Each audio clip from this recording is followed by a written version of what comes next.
ഇന്ന് രാവിലെ ഞാൻ സൂര്യൻ എണീച്ചതിന് ശേഷം കേട്ടോ ഞാനും എണീച്ചത്. ശരിക്കും പറഞ്ഞാൽ രാവിലെ എണീച്ചോണ്ടേ ഞാൻ വോട്ടുവായുടെ. അപ്പം എൻ്റെ അമ്മ പറയും രാവിലെ 10-11 മണി വരെ ഉറങ്ങിയിട്ടാണ് അവൾ വോട്ടുവായി ഇട്ടുകൊണ്ടിരിക്കണതെന്ന് പറയും കേട്ടോ. ശരിക്കും പറഞ്ഞാൽ ഞാൻ എങ്ങനെയാണ്, എന്നെപ്പോലെ ആരെങ്കിലും ഉണ്ടെങ്കിൽ പറഞ്ഞോളൂ.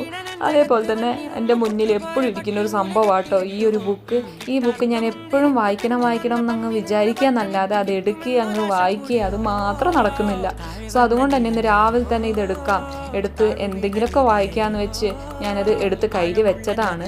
അത് വായിച്ചോ ചോദിച്ചാൽ ഡൗട്ടാണ് കേട്ടോ. അത് കഴിഞ്ഞ് ഞാനിങ്ങനെ എൻ്റെ മുഖം ടച്ച് ചെയ്ത് നോക്കുമ്പോഴാണ് ഒരു കാര്യം മനസ്സിലായത്. വലിയൊരു കുരു. അതെനിക്ക് വേദനിക്കുമ്പോഴാട്ടോ മനസ്സിലായത്. പിന്നെ ഞാൻ ഉച്ചയ്ക്ക് പഴയ ചോറാണ് കേട്ടോ കഴിച്ചത്. ശരിക്കും പറഞ്ഞാൽ പഴയ ചോറ് രാവിലെ കഴിക്കേണ്ടത് ഞാൻ ഉച്ചയ്ക്കാണ് കഴിച്ചത്. കാരണം എന്താണെന്ന് വെച്ചാൽ എനിക്ക് രാവിലെ ചോറ് കഴിക്കാൻ പറ്റില്ല.